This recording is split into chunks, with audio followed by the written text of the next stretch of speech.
नमस्कार, आप देख रहे हैं स्वदेश न्यूज की खास पेशकश निर्मल बजट 3.0। मैं हूं आपके साथ में वैष्णवी।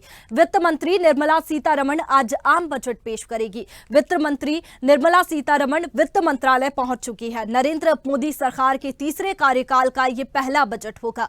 पिछले वित्त वर्ष अप्रैल 2023 से मार्च 2024 तक भारतीय अर्थव्यवस्था 8.2% की दर से बढ़ी है, लेकिन निजी उपभोग खर्च में बहुत कम 4% की वृद्धि हुई है। ये वो खर्च है जो भारत के लोग वस्तुओं और सेवाओं पर खर्च करते हैं। बजट को लेकर टेक्सटाइल इंडस्ट्री को काफी उम्मीदें हैं। बजट 2024 से शिक्षा के क्षेत्र के लिए बड़े सकारात्मक बदलाव की उम्मीद है। मोदी 3.0 के इस बजट से लोगों की क्या उम्मीद है, आइए सुनते हैं। जहाँ तक सरकार से मेरी यही उम्मीद है कि हमको समूह से जोड़ा गया और समूह से जोड़ने के बाद महिलाओं को काफी लाभ में मिला है। लाभ मिला जैसे अभी हम लोगों को पहले आरएफ में 15,000 मिल रहे थे, अभी 30,000 मिलने लगे हैं। हम लोगों को काफी रोजगार के लिए पैसा भी मिल रहा है। से कभी 1,10,000 मिल गया, 15,000, 20,000, जब भी हमको जरूरत पड़े हम अपना बैंक से ले भी सकते हैं समूह के माध्यम से। तो सरकार से मेरी यही उम्मीद है कि हमको और आगे बढ़ने के लिए ज्यादा से ज्यादा हमारी बजट तैयार करें। रोजगार भी हमको काफी बजट कैसा बजट चाह रही हैं, क्या उम्मीद है भारत सरकार से? हमें निर्मला सीतारमण के ऊपर विश्वास है। वो महिलाओं के ऊपर हमेशा बजट निकालती हैं। तो जैसे हमारा है बीजेपी सरकार के ऊपर ट्रस्ट है कि वो अच्छा ही बजट निकालेंगे। जैसे महिलाओं को घरेलू जो होता है, जैसे आलू प्याज ये सब की महंगाई जो आ रही है, इसके ऊपर थोड़ा कंट्रोल हो जाए तो महिलाओं के लिए और अच्छा है। बिजली भी ज्यादा है, यूनिट भी ज्यादा है, उसके ऊपर कंट्रोल हो जाए। गैस है, घरेलू चीज पे महिलाओं को जरा कंट्रोल हो जाए तो उनके ऊपर ट्रस्ट है कि वो कम करेंगी, बजट अच्छा ही निकालेंगी और हम पर मतलब सभी चीज पे लगाम लगाएंगी कि सभी सस्ता हो जाए। मैं सरकार से यही चाहती हूँ कि महिलाएं बहुत परेशान हैं, क्योंकि मैं जिला पंचायत सदस्य हूँ तो मैं महिलाओं के बीच में जाती हूँ। तो महिलाएं कहती हैं कि हमारे घर की स्थिति सही नहीं है, बच्चों को पढ़ा नहीं पाती हैं, बेरोजगारी बढ़ी हुई है, बच्चे घर में बैठे हुए, गैस सिलेंडर के दाम बढ़ा दिए गए, सब्जी भाजी के दाम, फलों के दाम बढ़ा दिए गए और यहाँ तक कि सिलेंडर भी 1,200 रुपये है।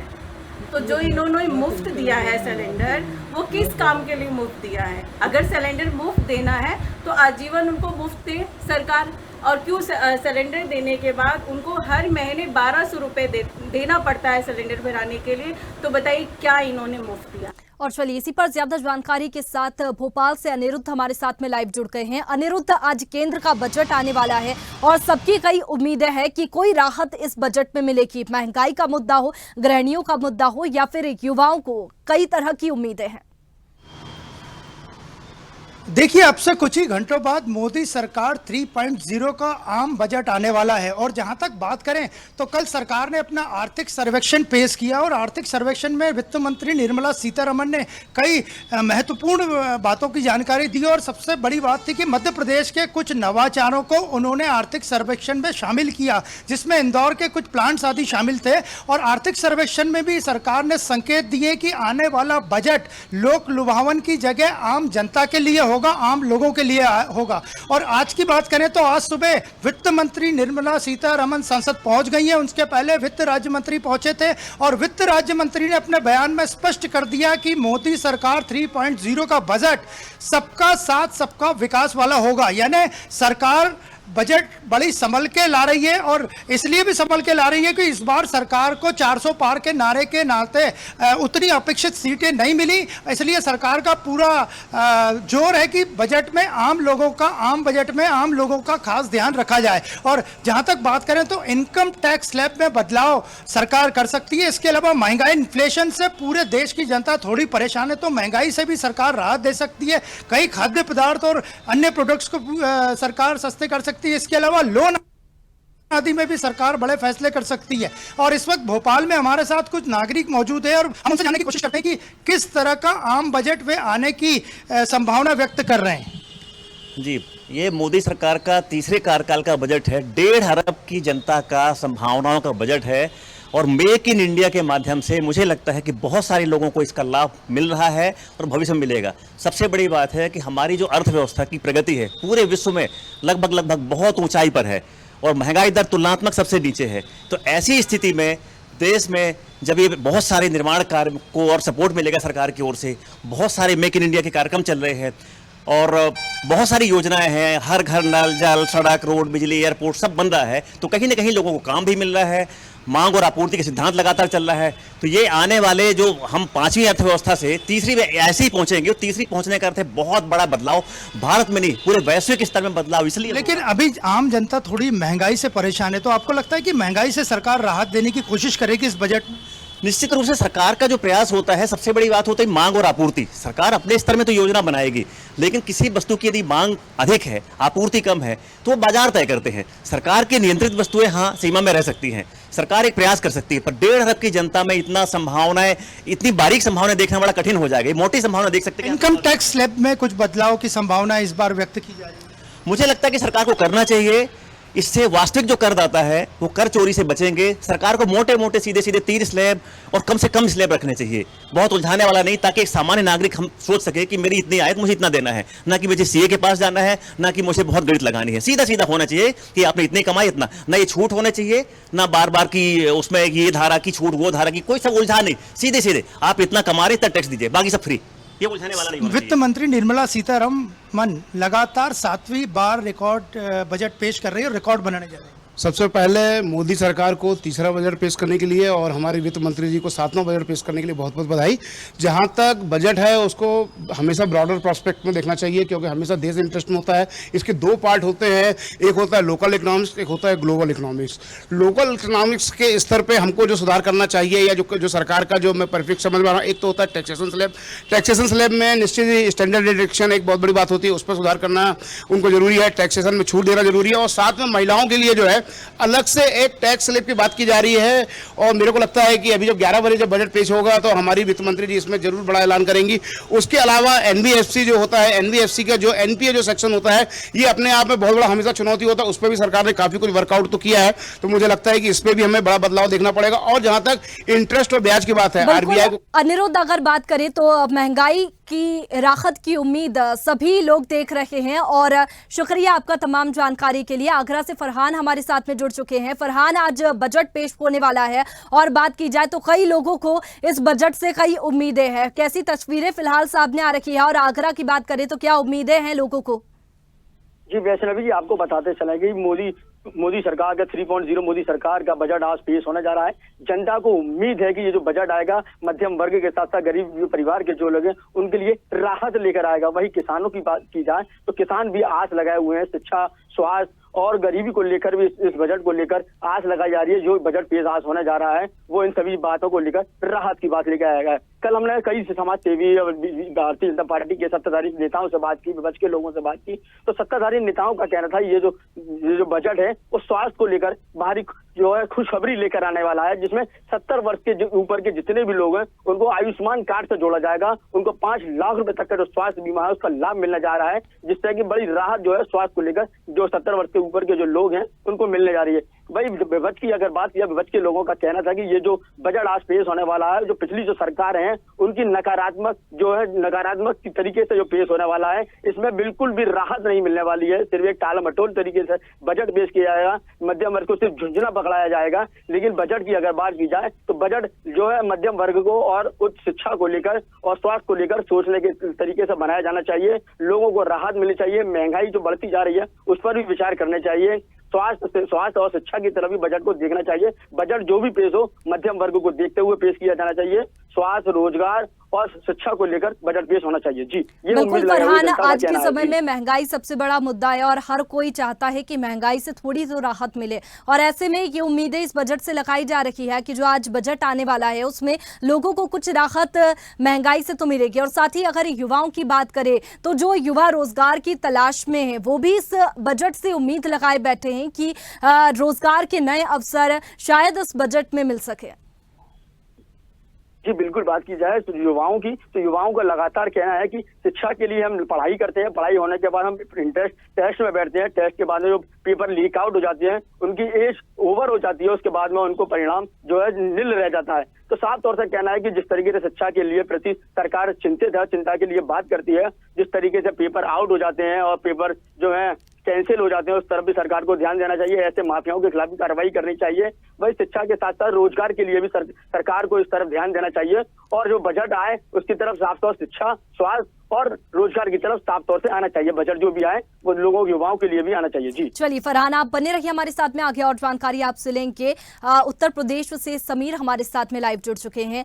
समीर, अगर बजट की बात करें तो एक नया रिकॉर्ड आज बनने वाला है। निर्मला सीतारमण आज 7वीं बार बजट पेश करने वाली है, और हर बार की तरह ये भी खास बात उनके बजट में रहती है कि उनका बजट लोक लुभावन नहीं होता है। और इस बार भी चुनाव हो चुके हैं, तो ये तो अनुमान लगाया जा रहा है कि जो बजट आएगा वो लोक लुभावन नहीं होगा। लेकिन क्या राहत दी जा सकती है इस बजट में? लोगों की नजरें उसी पर टिकी है। बता दूं, अगर बजट इस बार जनता के हित का नहीं होगा तो कहीं ना कहीं केंद्र सरकार को इसका नुकसान उठाना पड़ सकता है। तो जनता की निगाहें साथ में बजट पर लगी हुई हैं कि जो बजट आज पेश होने वाला है कि इसमें बेहतर शिक्षा, रोजगार को प्रमुखता जगह दी जाएगी। लेकिन अब ये बजट में क्या आता है ये तो 10 बजे के बाद, बजट पेश होने के बाद ही पता चलेगा क्या है। लेकिन आम जनमानस की निगाहें इस बजट पर लगी हुई है कि इस बार बजट में युवाओं को खास कर ध्यान दिया जाएगा, क्योंकि युवाओं के साथ सबसे ज्यादा छल हुआ है। युवा जिस तरीके से देश का नेतृत्व करते हैं उस तरीके से युवाओं का कहीं न कहीं ये सरकार ध्यान नहीं दे रही है। क्योंकि उत्तर प्रदेश सरकार के जो बजट मंत्री हैं, के वित्त मंत्री हैं, ये 7वां बजट पेश करने जा रही है, जो एक लगातार 7वीं बार पेश करने जा रही है। तो कहीं न कहीं इनसे अनुमान जनता लगा रही है कि इस बार बजट अच्छा होगा पेश, और जनता के हित का होगा, मिडिल क्लास के लिए होगा। लेकिन कहीं ना कहीं आपको ये भी बताया, जिस तरीके से अब तक बजट पेश हुए हैं तो जनता को मायूसी का सामना करना पड़ गया है। तो अब ये 7वें बजट में क्या पेश होता है ये तो देखने वाली बात होगी वैष्णवी जी। बिल्कुल समीर, ये तो देखने वाली बात होगी कि ये जो 7वां बजट निर्मला सीतारमण पेश करेंगी वो कितना खास रहता है। लेकिन अगर इससे पहले की अगर बजट की बात करें निर्मला सीतारमण के, तो लोक लुभावन नहीं रहा है इसके साथ ही। लेकिन इसमें कोई बड़ी घोषणा भी नहीं की गई है आम नागरिकों के लिए, कोई बड़ी राहत उनके बजट में नहीं दी गई है। सिर्फ टैक्स के बारे में अब तक की बात हुई है कि टैक्स से राहत दी गई है, और इस बार भी उम्मीदें लगाई जा रही है कि चुनाव हो चुके हैं तो कोई बड़ी राहत, महंगाई से राहत यहां पर इस बजट में मिल सकती है। जी देखिए, अगर बजट में जनता को राहत नहीं देंगे तो आने वाले कुछ समय में कई प्रदेशों का लगातार चुनाव है, तो इसका असर भी देखने को मिल सकता है। क्योंकि हर प्रदेश की निगाहें इस बजट पर होंगी कि किस प्रदेश को बजट में लाभ मिल रहा है, कितना किस प्रदेश की जनता को लाभ मिल रहा है। अगर सरकार इस पर विशेष ध्यान नहीं देगी तो कहीं ना कहीं इसका नुकसान भी उठाना पड़ जाएगा। क्योंकि अभी आपको बता दें, बिहार, महाराष्ट्र का चुनाव भी होना बाकी है, तो लगातार महाराष्ट्र में फोकस किया जा रहा है चुनाव को लेकर। तो सरकार कहीं ना कहीं बजट जो इस बार लाएगी, जनता के हित का बजट लाने वाली है। अब देखने वाली बात होगी कि पूर्व जो बजट पेश हुए हैं, 6 बजट अब तक पेश हो चुके हैं, उनमें जनता को किसी प्रकार की राहत नहीं मिली है। लेकिन इस बजट पे अनुमान लगा रही है जनता की इस बजट में बेहतर शिक्षा, रोजगार, मनरेगा से जुड़ी हुई कई लाभ मिलने वाले हैं जनता को। जी बिल्कुल, लोक लुभावन तो ये बजट नहीं हो सकता क्योंकि लोकसभा चुनाव हो चुके हैं, लेकिन आगामी 6 महीनों में 4 राज्यों में भी चुनाव होना है। ऐसे में ये तो देखने वाली बात होगी कि किस तरीके का बजट आता है। लेकिन अगर बात की जाए तो सरकार के ऊपर एक प्रेशर भी है, क्योंकि 2 संगठनों को मिलाकर के सरकार बनी है, और नीतीश और जेडीयू, यहाँ पर अगर बात की जाए तो इनका प्रेशर भी सरकार पर है, क्योंकि आंध्र प्रदेश से चंद्रबाबू नायडू भी मांग कर चुके हैं कि 1 लाख करोड़ का जो बजट है उनके पास में आए, उनको मिले। तो ये एक सरकार के लिए प्रेशर है, और ये भी देखने वाली बात है कि किस तरीके से सभी राज्यों को मैक्सिमम मिल पाता है। जी वैष्णवी, देखिए आपको बता दूं, जो एनडीए की सरकार आई है, इसमें 3 दल जो इस बार प्रमुख हैं, भाजपा, नायडू और नीतीश। तो नीतीश का कहना है कि हमको बजट ज्यादा मिले, और नायडू का कहना है कि बजट में सबसे ज्यादा हमको लाभ मिले। तो अब ये देखने वाली बात होगी कि कौन सहयोगी दल को सबसे ज्यादा बजट में लाभ देने की कोशिश करेंगे। क्योंकि सबने अपनी अपनी प्रतिक्रिया रख दी है, और सरकार भी चलानी है 5 साल, तो सरकार ना गिरे। क्योंकि जिस तरीके से देखा गया, विपक्ष लगातार घेर रही थी। अभी कुछ ही दिन पहले अखिलेश यादव महाराष्ट्र गए थे, अभी पश्चिम बंगाल भी गए थे कुछ दिन पहले, तो उन्होंने लगातार यही बात बोली कि सरकार 6 महीना चलने वाली नहीं है। तो आपको ये भी बताया, जो 7वां बजट है, इसमें कहीं ना कहीं अपने सहयोगी का पूरा भाजपा को ख्याल रखना पड़ेगा। अगर ख्याल नहीं रखें तो ये हो सकता है सहयोगी दल छोड़ के चले जाए, और विपक्षों की बातें जो है वो सही हो जाए। क्योंकि अब सबको लेके भी चलना है और सरकार भी चलाना है, तो बजट कहीं ना कहीं वो बहुत सोच समझ के ही पेश होने जा रहा है। आज अब देखने वाली बात होगी इस बजट में आखिर है ऐसा क्या जिस पर सबकी निगाहें अटकी हुई है, क्योंकि जो वित्त मंत्री हैं उन्होंने अभी तक जनता को किसी प्रकार का कोई लाभ देने का काम नहीं किया, बेहतर लाभ नहीं दिया है और राहत नहीं दी है। तो अब देखने वाली बात होगी इस बार क्या राहत मिलने वाली है इनके बजट से उत्तर प्रदेश की जनता को, बिहार की जनता को, महाराष्ट्र की जनता को, तमाम पूरे भारत के जितने भी प्रदेश है सभी की जनता को, सबकी निगाहें इस बजट पर है वित्त मंत्री के। जी बिल्कुल, निर्मला सीतारमण की ये पृष्ठभूमि भी रही है कि उनका जो बजट अब तक आया है वो लोक लुभावन नहीं रहा है, लेकिन एक बड़ी राहत भी आम लोगों को नहीं मिल पाई है अब तक इस बजट में। तो ये बजट कितना खास होने वाला है? क्या कोई बड़ी राहत इसमें आम लोगों को मिल सकती है? क्योंकि अब तक तो नहीं मिली है, अब तक सिर्फ कर्ज पर बात हुई, इनकम टैक्स पर बात हुई है, लेकिन ये राहत की उम्मीद लोग कर रखे हैं कि महंगाई से राहत मिलेगी, रोजगार को लेकर के इसमें कुछ होगा, इसके साथ ही कृषि क्षेत्र में भी शायद किसानों को कुछ फायदा हो, जो पीएम कृषि योजना चलती है उसमें कुछ राशि का इजाफा हो। ये देखिए वैष्णवी, आपको बता दूं इस बार जनता को लुभा नहीं पाएंगे और जनता को कहीं ना कहीं बजट में राहत देनी पड़ेगी। चाहे हम कृषि की बात कर लें तो किसानों के लिए भी इस बजट में इस बार कुछ नया होने के अनुमान लगाए जा रहे हैं, क्योंकि जब बजट पेश किया गया तो इस बजट पर काफी सोचा गया, विचार किया गया है, तब ये बजट सबको देखते हुए, सबकी जेब को देखते हुए आप बने बनाया रहिए गया। हमारे साथ में, आगे और जानकारी आपसे लेंगे। मुरादाबाद से दानवीर हमारे साथ में लाइव जुड़ गए हैं। दानवीर, आज केंद्र का बजट आने वाला है और सबकी निगाहें सिर्फ बजट पर है कि क्या राहत आम नागरिकों को मिल सकती है। इसमें महंगाई सबसे बड़ा मुद्दा है, और कौन से मुद्दे हैं जिन पर आज बजट आएगा? आपको बताऊं जिस तरीके से बजट पेश होने जा रहा है, क्योंकि 11 बजे बजट पेश होगा, उसके बाद कहीं ना कहीं की जो चीजें हैं वो स्पष्ट हो जाएंगी और फिर जनता के इसमें क्या होने जा रहा है तमाम चीजें सामने आने वाली हैं। क्योंकि जिस प्रकार से कल हमारी जनता से बात की गई तो जनता से हमने लोगों को राय जानी, तो लोगों ने तमाम तरह की बात की थी। महंगाई एक मैन मुद्दा रहा है जिसको लेकर बात की जाए, तो बजट में अब विशेष क्या रहने वाला है, क्योंकि देखिए किसानों की काफी उम्मीदें हैं और साथ ही बात की जाए व्यापारियों की काफी उम्मीदें लगी हुई हैं, और आम आदमी से लेकर चाहे वो रेडी पट्टी वाला हो, चाहे कोई व्यक्ति सही, सबकी बहुत काफी उम्मीद है। अब देखना ये होगा कि आखिरकार जब 11 बजे जब बजट पेश होगा तो आखिरकार किस आधार पर किसके पक्ष में कितना जाता है और किस हद पर जो बजट पेश होगा जनता के हित में कितना है, क्या महत्वपूर्ण रहने वाला तमाम चीजें हैं, और इसको लेकर जो चीजें तय की गई हैं वो अभी देखिए पिटारे में बिल्कुल बंद हैं। और जैसे ही जब 11 बजे जब बजट पेश होगा तो जनता के सामने जब चीजें आएंगी तो ये स्पष्ट हो जाएगा कि जनता के इसमें कितना क्या हुआ। कि तमाम चीजें महंगाई को लेकर जो मुद्दे उठ रहे हैं, महंगाई को लेकर जनता के बीच हमेशा जो चीजें रही हैं वो कहीं ना कहीं चिंताजनक रही हैं। अब जनता के इसमें कितना इस बजट को लेकर पेश होने जा रहा है, ये एक महत्वपूर्ण मुद्दा है। जी बिल्कुल दानवीर, यहाँ पर अगर गृहिणियों की बात करें तो काफी उम्मीदें इस बजट से उनको है कि रसोई में कुछ राहत मिलेगी, गैस सिलेंडर में कुछ राहत मिलेगी। साथ ही अगर युवा वर्ग की बात करें तो युवाओं को, जो युवा रोजगार की तलाश में है, उनको भी इस बजट से उम्मीद है कि रोजगार के क्षेत्र में कुछ इजाफा होगा और कुछ ना कुछ ऐलान इस बजट में रोजगार को लेकर के हो सकता है।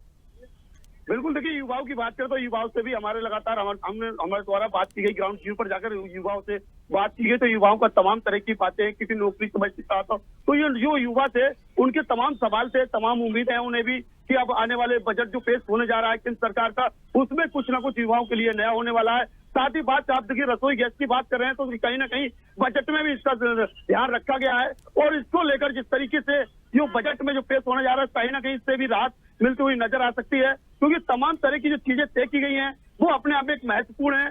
अब देखना ये होगा कि जिस प्रकार से जब बजट पेश किया जाएगा तो कौन कौन चीजें अहम रहने वाली हैं और किस चीजों पर चर्चा की जाएगी। तो तमाम तरीके की बात करें, आपकी विपक्ष की बात करें तो विपक्ष ने पिछली बार काफी मुद्दे उठाए थे विपक्ष, और जो बजट पेश किया गया तो बजट को लेकर तमाम चीजें सामने आई थी, तो अब महत्वपूर्ण रहने वाला है, क्योंकि अभी तक कोई जानकारी नहीं हो पाई है। लेकिन जब जनता से, मुरादाबाद की जनता से हमारे द्वारा जब बात की गई तो मुरादाबाद की जनता ने तमाम जो उम्मीद जताई है, क्योंकि चाहे हम व्यापारी से बात करें, चाहे आम आदमी से बात करें, चाहे देखिए रिक्शा चलाने वाले से बात करें, चाहे अब किसानों की बात करें, तो किसी भी हित में है तो सभी लोग अब उम्मीद लगा रहे हैं, सभी जो व्यक्ति हैं वो बजट को लेकर तमाम जो चीजें हैं वो सामने आने वाली है। तो कहीं ना कहीं तमाम उम्मीदें हैं। जिस तरीके से महंगाई को महत्वपूर्ण जो बात की गई है वो महंगाई को मुद्दा तमाम लगातार बना हुआ है। अब देखना ये होगा कि आखिरकार किस चीजों पर राहत मिलेगी, क्योंकि तमाम जो चीजें हैं, आप किसी चीज को उठा लीजिए, जो टैक्स है, टैक्स को लेकर भी बात की जा सकती है, तो तमाम ये चीजें हैं वो स्पष्ट होने वाली है। और देखिए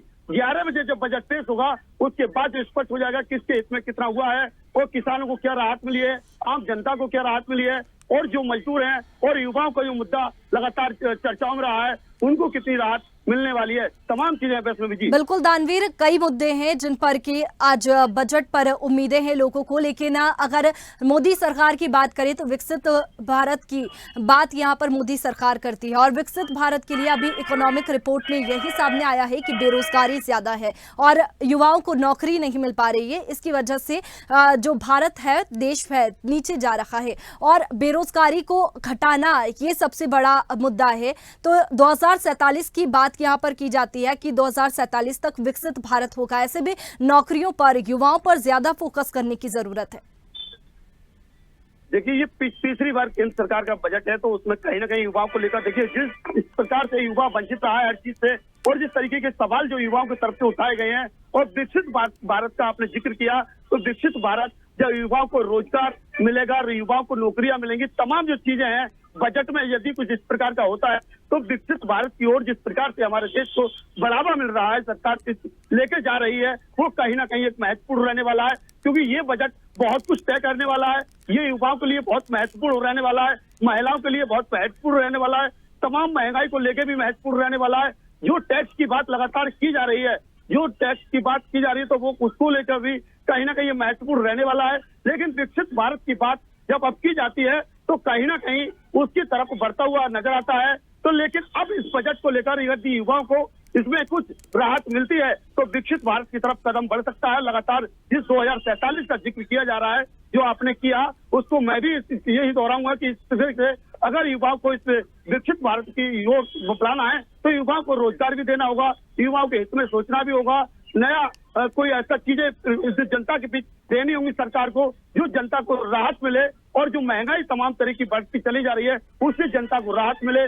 किसान जो लगातार महंगाई से जूझ रहे हैं, किसानों के खाद की लेकर बात करें, लगातार किसानों को मुद्दा रहा है, तो जो खाद है, जो देसी जो यूरिया वगैरह है, तमाम जो डाई है, तमाम DAP पर तमाम। बिल्कुल दानवीर, अब ये देखने वाली बात होगी कि आज जो बजट पेश होने वाला है केंद्र का, उसमें क्या राहत आम लोगों को मिलती है। फिलहाल शुक्रिया आपका तमाम जानकारी के लिए। तो आज निर्मला सीतारमण, वित्त मंत्री निर्मला सीतारमण बजट पेश करने वाली है। केंद्र का ये बजट पेश होगा जिसमें आम लोगों को कई उम्मीदें हैं। इसके साथ ही इनकम टैक्स की भी बात सामने आ रही है कि इसमें भी कोई छूट आम नागरिकों को दी जा सकती है। अब ये देखने वाली बात होगी कि इसमें युवाओं को, गृहिणियों को, युवाओं को, इसके साथ ही नौकरी में बेरोजगारी पर किन मुद्दों पर इसमें राहत दी जाती है और छूट दी जाती है। फिलहाल हमारी इस खास पेशकश में इतना ही। आप बने रहिए स्वदेश न्यूज के साथ, सबसे पहले देश।